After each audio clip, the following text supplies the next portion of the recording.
A RCI 1320 AM, integrante da rede Bandeirantes de Rádio, apresenta Programa Uniamérica em Ação. A faculdade a serviço da comunidade. A apresentação, Raíza Brustolin.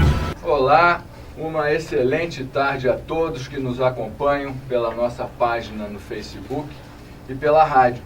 Sejam muito bem-vindos a mais um Uniamérica em Ação aqui na Rede Comunicadora Iguaçu, a sua RCI. Hoje a professora Raíza não pôde estar conosco, então eu, professor Antônio Pitaguari, vou estar aqui substituindo a Raíza e amanhã, sem dúvida, ela estará de volta aí para retomar o programa com vocês. Hoje é dia 7 de fevereiro de 2018, são agora 16 horas e 31 minutos. O assunto de hoje aqui no programa é engenharia de produção. E para falar sobre esse tema muito importante e atual, nós vamos receber o professor André Chataloff, que é professor da Uniamérica e é o coordenador do curso de engenharia de produção na Uniamérica. Para falar hoje de engenharia de produção, um dos temas mais atuais e mais relevantes é a internet. Então o professor André hoje ele vai nos atualizar quanto à internet das coisas, o impacto da internet hoje no nosso dia a dia. Então acho que essa seria a primeira questão para a gente abordar, né, professor André? O professor André é um grande amigo, eu quero agradecer muito aí a oportunidade de estar conversando com ele. Mas professor André, então qual seria o impacto da internet para a engenharia de produção e para a nossa vida diária? Bom, Antônio, primeiramente aí agradecendo, né, a oportunidade de cá estar e de estar aqui com vocês todos, né, os ouvintes, aí, a escuta, o pessoal que está acompanhando pelo Facebook. Nós também temos uma página, né, que é a Engenharia de Produção Uniamérica. Então estamos aqui para representar esse curso, essa frente, né, de entender um pouco mais o que a engenharia de produção faz e o que a internet está repercutindo no nosso dia a dia, nas suas escolhas, no seu poder de compra e barganha e a qualidade dos produtos. E assim vai. Então nós estamos vendo que a sociedade ela avançou muito. Hoje, muitas daquelas pesquisas do que o consumidor gostaria de comprar, do que ele gostaria de ter na prateleira, já previamente pesquisado e tendo essa informação através da sua busca, do seu site de busca, da sua curiosidade. E isso afeta diretamente o que? A procura e o que você tem aí de oferta, desde as montadoras de veículos, as lojas de eletrodomésticos, e assim vem as escolhas, entram as estatísticas, entram o que as pessoas mais apetecem, o que sai mais, o que eu devo produzir mais, e também a oportunidade de customização, ou seja, fazer um produto mais à sua cara, do seu jeito, e a internet das coisas afeta dessa forma cada vez mais o nosso dia a dia. É isso aí, professor André. Então a internet ela vem mudando radicalmente a nossa vida, né? Tudo está se transformando, fala-se muito num processo de disrupção, né? Não é uma alteração normal, mas é uma mudança radical do que a gente está vivendo. Então, paradigmática. Então essa transformação toda tem muito a ver com informática, né? Tem a ver com informática, tem a ver com toda essa parte que a gente não toca, mas que tem a ver com a internet, o fluxo das informações, as imagens, e que isso afeta o poder de compra. Um dos exemplos ontem, né, professor Antônio, nós tivemos na Uniamérica, sabe que na Uniamérica, tanto a parte da administração e produção, nós estamos fazendo diversos trabalhos em conjunto, e um deles, a gente está escutando, estamos disponíveis para o empresário da nossa região, principalmente, é lógico que pode vir gente de qualquer parte do Brasil, ou até do mundo, mas dando muita preferência ao nosso empreendedor local. O empreendedor da área, né, Óticas Carol, foi nos visitar e foi falar mais ou menos dos problemas de logística, os problemas da hora de compra, o perfil do comprador, né, que quando vai na loja dele, quando ele vai no shopping, quando ele vai na loja de rua. E a gente fez uma pergunta para ele em determinado momento, o que a internet está afetando no seu negócio? Aí ele comentou, ele falou assim, olha, tem gente que já compra óculos pela internet. Então ele simplesmente já olha o modelo, ele sabe mais ou menos a marca, ele sabe o estilo, ele já sabe que ele comprou, o que ele gosta, tem lá os parâmetros, ele simplesmente entra com os dados e compra. Ele pode retirar depois na própria ótica, ele pode pedir para o motoboy entregar na casa dele, ele pode fazer diversas escolhas, isso vai impactar mais ou menos no valor final, mas entra o processo da comodidade das escolhas. Mas uma coisa que ele trouxe, assim, né, que o empresário trouxe para nós e foi impactante, é de falar o seguinte: será que nós vamos perder esse contato com o ser humano, de olhar e de pegar o objeto na mão e de verificar se ele fica bem o óculos no nosso rosto e se ele funciona direito porque a gente sabe que gostar ali na internet, na telinha do computador ou na telinha do seu smartphone é uma coisa. Outro aspecto é você pegar o objeto que você deseja, que você pensa em comprar, e de você tocar, você olhar, você verificar ali as características, vestir, porque hoje a gente pode comprar tênis, a gente pode comprar uma roupa, a gente pode comprar um carro. Então, quer dizer, como que funciona isso sob o aspecto da produção? Então, com isso, ele estava comentando, muita gente vai querer ainda o toque humano, vai querer olhar, vai querer pegar o objeto, vestir, se for o caso, e assim vai. Com o tempo, eu entendo que vai se encontrar um equilíbrio entre a compra na internet e a compra presencial, né? Exatamente. O que havia é que havia somente a compra presencial e não havia a compra na internet. Então, eu acho que com o tempo vai se desenvolver um equilíbrio. Como é que você vê essa questão?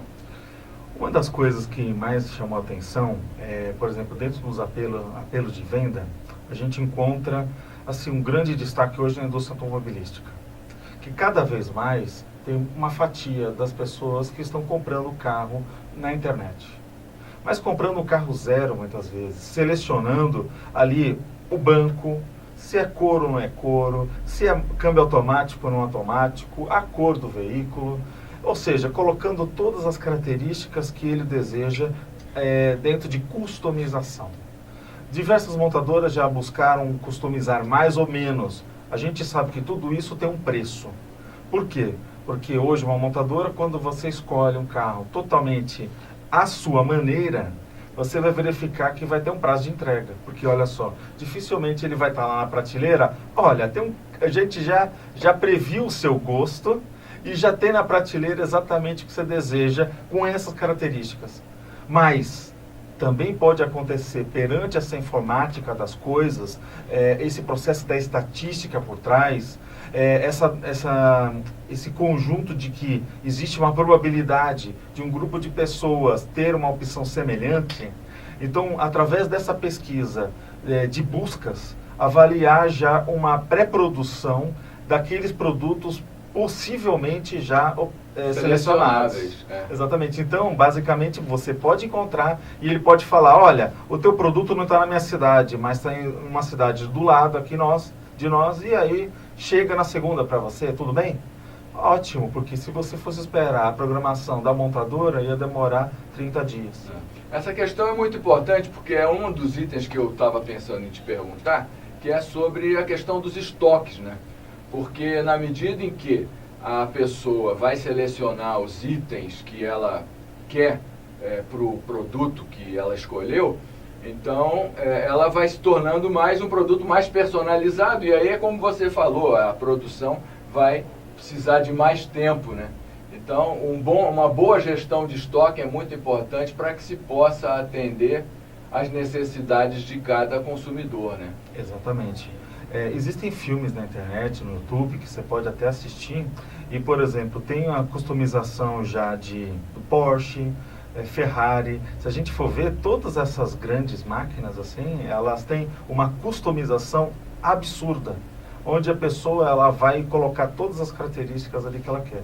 Mas o que as grandes montadoras de veículos, né, de larga produção, elas buscam? Imitar essa vantagem, essa sofisticação e esse atendimento personalizado para o nosso mundo, para o mundo do cidadão comum, um cidadão que vai comprar, às vezes, um veículo ali pela primeira vez, um veículo zero, e vai querer fazer do seu jeito, daquela forma que ele tanto sonhou.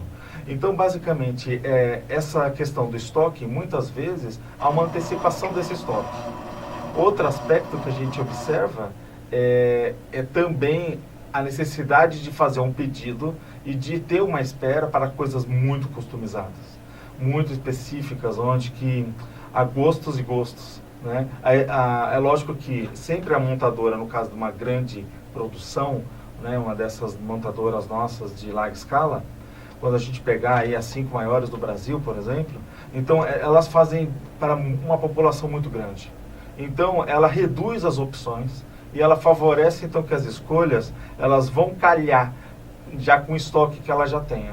Então com isso ela consegue impactar o menos possível no pedido e na sua expectativa. Ela inclui já no veículo, no caso que você está abordando, aqueles opcionais mínimos e que a grande maioria, por exemplo, hoje é muito difícil você ver um carro sem ar-condicionado. Principalmente na nossa região. Então a grande maioria das pessoas já vai colocar essa opção, então os carros estão cada vez mais completos no sentido de ter uma padronização e reduzir o número de variáveis e as dificuldades que podem advir, então, dessa seleção mais personalizada, né? E a ideia também que a gente percebe, por exemplo, hoje tem a impressora 3D, que é usado basicamente para produtos plásticos, né? Para quem mexe com marketing, para quem mexe aí com desenvolvimento de produtos, vai verificar que a impressora 3D possibilita de você, através de uma imaginação de um projeto, materializar rapidamente o seu produto, conseguindo fazer uma análise das características finais daquele, né, do que ele está, como tem expectativa. Quando a gente pensa que já se planeja de fazer a impressão de metais, ou seja, a fundição pequena, de alguma forma já se busca essa tecnologia de você, em vez de ter uma grande estocagem de produtos, você conseguir imprimir esses produtos na medida da venda ou da medida da necessidade. Você imagina se eu tivesse como imprimir parafusos e aí eu não tivesse que ter um estoque de centenas e dezenas de parafusos, se às vezes naquela semana que eu vendo parafuso, eu vou vender pelo menos 200 parafusos. Eu não preciso ter um estoque de 20 mil parafusos para vender durante a semana 200. Então, se a gente pudesse imprimir essa quantidade, a internet das coisas, essa vontade, essa necessidade de uma resposta mais imediata do consumidor, está buscando, levando a indústria a essas inovações. Então, esse é o desejo, né? A gente gostaria de, igual aqueles filmes de ficção científica, de alguma maneira, apertar um botão e já está o nosso alimento pronto ali. Essa foi meio que a ideia da McDonald's quando ele começou a customizar a linha de produção de sanduíches. Quem vê assim, até vê lá na Netflix a história, né, da companhia, vai verificar que houve assim, uma grande quantidade de inovação, né, relacionado a métodos de produção para atender essa expectativa e necessidade do cliente, que não queria ficar esperando a sua janta ou ficar esperando muito tempo para comer. Muito interessante sua abordagem. Você vê, a gente começou falando então da engenharia de produção e as contribuições e as mudanças que a internet vem trazendo para a gente estudar essa questão e poder entender o que está acontecendo na nossa sociedade. E aí a gente falou então da informatização, da importância e da relação da informática com essa vida que a gente está tendo. E aí você comentando agora, a gente chega num outro ponto que é da parte comercial, da área comercial, que é a parte da interação. E como você já havia falado, né, essa internet das coisas está mudando o modo que a gente interage. Então, eu quero te perguntar sobre essa área comercial, mas nós vamos ter agora um breve intervalo e voltamos em seguida aí com o professor André Chataloff, falando sobre engenharia de produção no contexto da internet das coisas. Voltamos a apresentar Uniamérica em Ação, com Raíza Brustolin. Estamos de volta aqui ao programa Uniamérica em Ação, hoje com o professor Chataloff falando sobre engenharia de produção. Nós queremos dar um abraço aí a quem acompanha o programa pelo Facebook. E, por favor, quem tiver interesse, alguma questão, alguma pergunta, alguma sugestão, a gente recebe de braços abertos. Então, retomando, professor André, nós falávamos sobre a área comercial. Sim. a área comercial no contexto aí da internet e em relação à engenharia de produção. Você podia elaborar um pouquinho aí essa ideia? Se a gente for pensar assim, essa parte da integração da internet com as coisas, ela tem diversos impactos na manufatura, como que as coisas são feitas, o processo da robótica, a computação de alto desempenho, até mesmo inteligência artificial. Nós estamos falando coisas que são meio que futuristas, mas que participam da nossa realidade hoje. Se a gente for ver hoje, quem imaginaria que nós teríamos carros assim tão avançados e daqui a pouco já tem aí pesquisas do carro autônomo, né, que vai andar sozinho. Então, se a gente for ver, tudo isso só é possível com essa questão dessa malha da internet ajudando todo esse processo industrial e o nosso dia a dia, né, como um todo. Mas se a gente for pensar o aspecto comercial, existe uma grande preocupação, porque olha só, uma das grandes áreas de sempre, foi o processo comercial. Eu até coloco muito para nossos alunos, assim, para o pessoal que trabalha, que a gente deve dar muito valor à área comercial de uma empresa. A área comercial tanto é aquele cara que vende, quanto aquela pessoa que compra. Na verdade, eu já tive um pouco nessa área, trabalhei um pouco com essa área, e muitas vezes o vendedor ele é comprador e o comprador ele é vendedor. Agora eu vou explicar o porquê. Porque muitas vezes quando você está vendendo o produto, você está ajudando o outro a comprar a tua ideia. Então, basicamente, quando você está vendendo, você está comprando aquele indivíduo quanto potencial pagador, ou seja, que ele vai honrar o seu compromisso, porque você está colocando a sua mercadoria na mão dele. Então você está comprando, entendeu? A personalidade, aquela pessoa que está interagindo com você. Então, e geralmente, às vezes, o comprador, ele faz vendas, porque ele está fazendo, olha, eu sou um bom comprador, porque eu pago bem, eu tenho uma empresa sólida, então ele faz a venda da tua empresa para o cara que está vendendo. Então essa área comercial ela é bem complexa. E a gente percebe que em todas as relações humanas, a gente percebe que esse hábito de conversar, barganhar, até pedir um desconto, e essa interação tete a tete faz parte da relação humana. E uma das coisas que se questiona muito é, como que vai ser o futuro se eu fizer tudo por internet e que nem hoje o pessoal aqui na nossa região pode até fazer compra de supermercado e receber cestinha na porta de casa? A internet está facilitando muito a interação entre as pessoas. E está ficando cada vez mais claro que as empresas se desenvolvem e obtêm sucesso na medida em que oferecem soluções de qualidade aos seus clientes. Sim. Então, a venda, ela é oferecer um benefício, oferecer uma solução, oferecer a resolução de um problema que o cliente tem. Então, as empresas estão cada vez mais, para que possam ter sucesso e possam ter um melhor resultado, se dedicando a qualificar seus produtos para que possam efetivamente oferecer soluções para os problemas que os clientes têm, né? Sim. E aí uma das dúvidas, até com esse empresário, né, que a gente estava discutindo ontem, né, na sala, era justamente isso. Até que ponto e até olhando aqui na internet, fazendo um estudo sobre a venda de carros, você daqui antes, né, no intervalo, estava até me questionando se tinha alguns exemplos de empresas que fazem isso. A gente viu que, por exemplo, a Citroën, na Feira do Automóvel do ano passado, em São Paulo, ele anunciou pela primeira vez uma iniciativa do carro 100% escolhido e fechado à venda online. Até desenvolveu um app, né, ou seja, um software que você, através então do uso do smartphone, você poderia ter acesso a todas as etapas da compra. Então, mas ela não é única, existem outras. Eu sei que a Renault também está envolvida.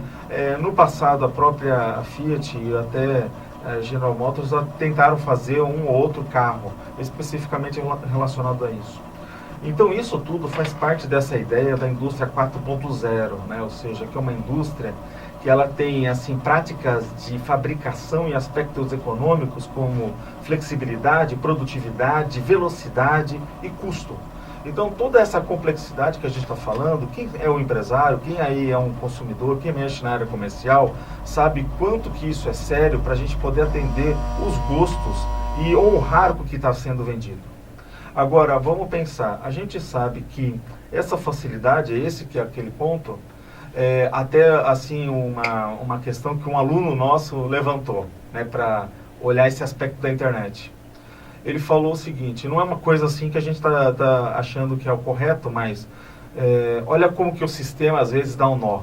Porque um aluno falou: como eu compro tênis, eu vou numa loja, eu vejo todo tênis, eu vejo o que eu quero, aí de repente eu procuro aquele modelo na internet e eu vejo se tem mais barato e melhores condições de pagamento. E às vezes eu fecho a minha compra pela internet. O que acontece? O sistema, ele vai ter que ser, que nem você tinha comentado logo no início, ele vai ter que ser modulado para não quebrar o comerciante, para não quebrar o vendedor. Porque senão a gente acaba ajudando o grande fabricante, que hoje, se a gente for ver, está lá na China, muitas vezes, não está nem no Brasil. E aí você percebe que toda aquela cadeia que é alimentada com a gordurinha do sistema, que tem a ver com as comissões, tem a ver com a distribuição da renda, da venda daquele produto, ele acaba sendo abocanhado pelo aquele sistema que economizou na internet, mas não distribuiu essa renda. Isso é um problema.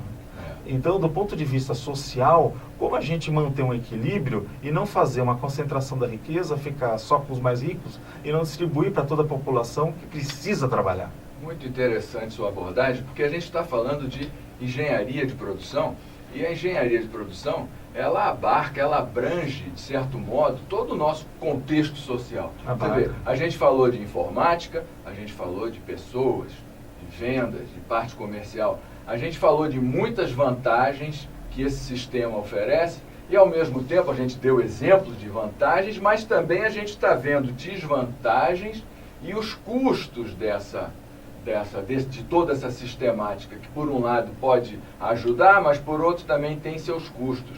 Como é que você faria um resumo, uma síntese desse conteúdo que é tão relevante para que as pessoas pudessem se situar melhor e pudessem ter uma compreensão melhor dessas ideias? Uma das primeiras coisas que eu ressalto é a geração, principalmente dos jovens hoje, está acostumado a olhar pelo processo da caixinha do celular. E gostam de resolver a sua vida pelo caixinha do celular. Só que o que acontece? A gente percebe, já que tem famílias todas que estão lá na mesa do jantar e está todo mundo na caixinha do celular. E o que acontece? A interação humana está deficitária. Só que o que eu percebo que todos os pais com seus filhos e a sociedade devem ter uma discussão é qual que é o limite disso? Porque nós somos seres humanos e somos seres sociais. Querendo ou não, a gente gosta de, ir lá numa loja e ser bem atendido. De alguma maneira, saber ser acolhido, ver as opções, tocar os sentidos, não é só o sentido do olhar. Nós queremos, às vezes, pôr a mão, a gente quer, às vezes, vestir, a gente quer usar, a gente também quer esse processo de uma opinião de quem olha pra gente e fala, isso ficou bom em mim? Porque você sabe que isso também é um aspecto social. Você fala assim, às vezes eu achei que era uma coisa fantástica para mim, eu pergunto para minha filha, olha, você acha que se o pai andar com esse negócio na rua, não, pai, você está muito quadrado, entendeu? Então, quer dizer, nós somos seres sociais e não dá para resolver tudo sozinho. Agora, quanto que, até certo ponto, isso não faz parte da nossa cultura, do nosso processo humano? Aí o que acontece? A gente deve educar também os nossos filhos, porque vocês sabem que se o jovem, se a criança de hoje, totalmente informatizada, ela direcionar uma linha de produção ou a forma de venda, todo o mercado vai correr para o lado que dá mais lucro. É esse que é o problema do nosso sistema capitalista, que quer o lucro a qualquer esforço, ao máximo esforço. Ele quer ganhar dinheiro. Então, com isso, a gente acaba, muitas vezes, tendo uma estratégia que eu acho, que a minha opinião é que a população toda não se resolve dentro dos seus anseios da mesma forma. Cada um vai ter sua particularidade. Então, a minha opinião é que a gente vai ter segmentos para todos. Vai ter aí uma acomodação, que nem você falou, esse equilíbrio que tende a acontecer. A gente percebe que esse equilíbrio talvez não vai ser para agora, porque eu imagino que muitas coisas que são fáceis agora, daqui a pouco nós vamos nos encher e nós vamos querer fazer algo mais profundo, algo mais analítico, às vezes eu vou dar mais valor, porque vamos pensar, Antônio, uma coisa. Se eu pensar do ponto de vista da natureza, do ponto de vista da sustentabilidade, eu não quero trocar de tênis a cada 6 meses. Eu quero trocar de um ano e meio. Por quê? Porque da sustentabilidade, se tudo for substituível, se tudo for descartável demais, os custos dessa renovação vão ser altos também. Vai pesar no meu bolso. Se eu tiver que trocar cada 6 meses um tênis que é super caro, eu vou colocar isso num ano, eu vou falar assim, eu estou gastando muito dinheiro em tênis. Então, na verdade, o que eu quero? Eu quero comprar uma coisa mais pensada, eu quero comprar uma coisa de uma qualidade melhor, de uma durabilidade relativa. Eu sei que não vai durar para sempre, mas que dê aquela relação de custo-benefício.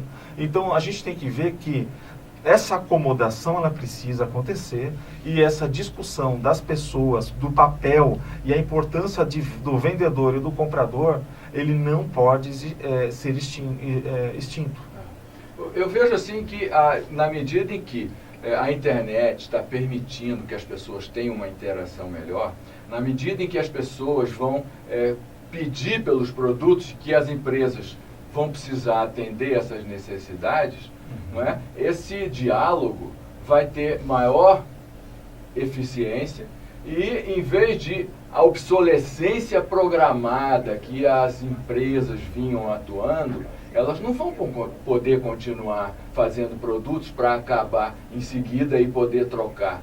Né? Então as pessoas têm mais voz e eu acho que vai poder ter melhores condições a partir de uma comunicação mais eficiente. Será que eu estou pensando correto? Eu acho sim. Eu acho que uma das coisas que a gente tem que deixar claro, né, Antônio, para a sociedade, é que tudo que a gente tem hoje e olhamos na nossa casa e vestimos, tem a ver com o comportamento do consumidor. Então a gente tem que se educar. E educando a gente vai conseguir escolher melhor e acabar, de alguma maneira, norteando a nossa sociedade para um destino mais sustentável. Muito bom. André, nosso tempo está quase terminando. Você teria uma mensagem final aí de 10, 15 segundos para a gente poder concluir? Sim, eu diria que vale a pena, né, quem quiser conhecer mais aí a engenharia de produção e também a administração, que são duas frentes assim muito ligadas, e nós estamos dentro de um processo bem dinâmico.